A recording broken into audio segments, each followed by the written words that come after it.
frankly, I want to actually tee up a few questions about the blowout in the Gulf of Mexico, because I know that's probably on a lot of people's minds. So I've gone ahead and asked myself a few questions that I can go ahead and discuss. The first obvious question is, what caused the combo blowout in the Gulf of Mexico? One of the things that we know is that any time we have an accident of this magnitude, it's never caused by just one thing. It's always caused by multiple factors. And while the investigations that are being done aren't complete, we do know that there are a lot of things that probably went wrong with this well. We had problems with the cement job, with the casing design. We had blowout preventers that didn't work properly. We had probably some decisions that were made by the people drilling the well that may not have been the safest possible decisions they could make. So there were a lot of different factors that went into causing this. The fact that we haven't had a blowout like this since 1969 is because the industry spends a lot of time trying to prevent this type of accident. A lot of resources go into trying to prevent this. We have numerous standards that have been developed. I used to work at the American Petroleum Institute, which developed standards for the industry. We have safety standards for offshore that we put in place. We have design practices that we put in place. In this particular case, those standards and practices failed to keep this from happening. And so one thing that's certain is that we're going to have to revise our standards. We're going to have to revise the guidelines we have for casing design to make sure that this doesn't ever happen again, whether in the U.S. or anywhere else. So how safe is offshore drilling? Well, you know, it was considered a lot safer about 4 or 5 months ago than it is now. And you know, people like me used to go around saying that things like this Macondo blowout really were not going to happen because we felt like we had the right safety standards and right practices in place. If you look at it from one point of view, we drilled 50,000 wells offshore of the United States. We've drilled 4,000 in deep water. Deep water is anything deeper than 1,000 feet. And out of those 50,000 wells, we've had 2 where we've had a terrible blowout like this. You know, 2 out of 50,000, one way to look at it is, well, that's a pretty good safety group. But obviously, the dramatic impact of this makes 2 out of 50,000 far too many.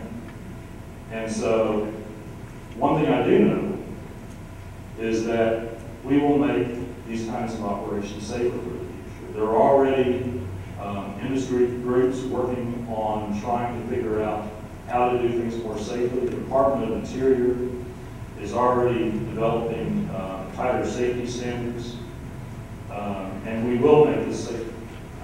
It's relatively safe, but we will make it safer. Why is it taking so long to kill a well? It's taking so long solely because of the water depth.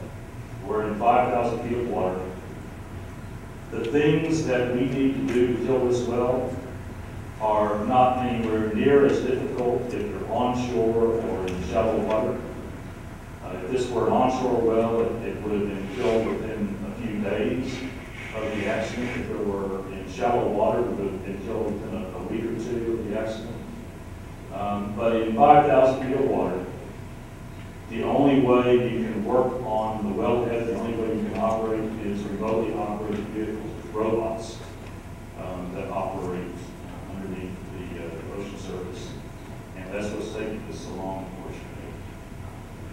Why wasn't the oil industry better prepared to handle the blowout in deep water? That's a really hard question.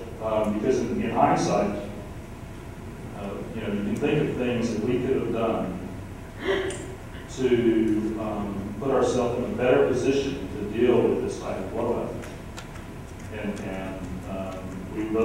those types of things we put in place in the future. For example, having designed the flanges and equipment on top of the blowout preventer so that we could easily connect to it in case of accident like this.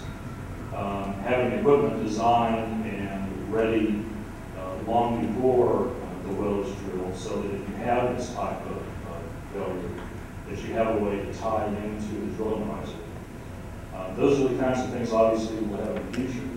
We were, I think, lulled into a false sense of security by the fact that we hadn't had a blowout like this since 1969.